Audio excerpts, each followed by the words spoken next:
ఇప్పుడే జీ5 app download చేయండి. చూడండి మీ ఫేవరెట్ టీవీ షోస్ ఎప్పుడైనా ఎక్కడైనా. ఆయన నన్నెందుకు కాపాడారు సార్?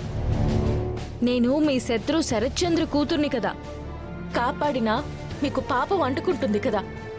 తండ్రిని చంపాలనుకున్న కూతుర్నని ఈ ప్రపంచమంతా అంటుంది. మీరేమో ప్రాణంగా ప్రేమించినా సరే నాకు సంబంధం లేని నా పుట్టుకే దానికి అడ్డం అంటున్నారు. ఎందుకు బ్రతకాలి? నేనెవరి కోసం బ్రతకాలి? వదిలేసి ఉండొచ్చు కదా. నా చావేదో నేను చచ్చేదాన్ని. ఎవరు ఎప్పుడు చంపుతారోనని భయపడుతూ బ్రతకడం కన్నా ఆ చావడమే మెరుగు కదా సార్.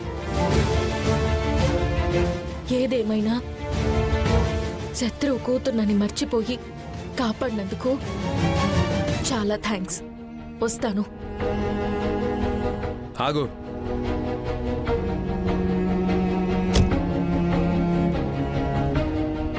ఎక్కడికి వెళ్తున్నావు? ఎక్కడికంటే ఏట్లోకని చెప్పనా? ఏ దిక్కు లేనోడికి దేవుడే దిక్కు అంటారు కదా. నాకా దేవుడే దిక్కు. ఎటు నడిపితే అటు నడుస్తాను. ఆయన దగ్గరికే తీసుకువెళ్ళిపోతానంటే వెళ్ళిపోతాను. Can you please stop your melodrama? నన్ను రక్షించండి అని అరుస్తూ భయంతో పరిగెత్తినంత ఈజీ కాదు చావడం.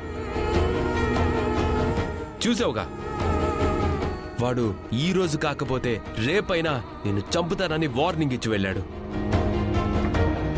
Look, you are in danger. ఉంటే మీకేంటి సార్? నాకేంటి అనే లాగకు. నాతో రా. ఎక్కడికి సార్? నువ్వే చెప్పావు కదా, ఎవరూ లేని వారికి దేవుడే దిక్కు అని. ఆ దేవుడే ఒక దిక్కులా నన్ను చూపించాడనుకో. రా, మా ఇంటికి వెళ్దాం. అంటే మీరు జాలిపడి నాకు షెల్టర్ ఇస్తున్నారా? అలాగే అనుకో. ఆత్మాభిమానం ఉన్న వాళ్ళెవరూ తమని ప్రేమించిన చోటే తమపై సానుభూతి కురిపిస్తానంటే భరించలేరు. నేను రాను. చూడు, మొండితనానికి పోయి అనవసరంగా ప్రాణం మీదకి తెచ్చుకోకు. నేను రానంటున్నాను కదా. చూస్తూ చూస్తూ నీ ప్రాణం పోతూ ఉంటే నేను వదలలేను. అది నువ్వైనా సరే, ఇంకెవరైనా సరే. ఈ జాలే నాకొద్దంటున్నాను. వదలండి, వదలండి, వదలండి. వదలమంటున్నానా? వదలండి. నేను రాను. నేను చెప్తున్నాను కదా. కూర్చో. నేను రాను. అరే ఏమండి, మిమ్మల్ని అడిగేది. Hello hello.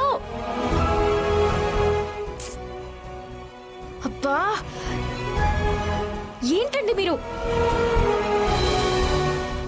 జీ5 యాప్ డౌన్లోడ్ చేసి అన్ని ఎపిసోడ్స్ పూర్తి ఉచితంగా చూడండి.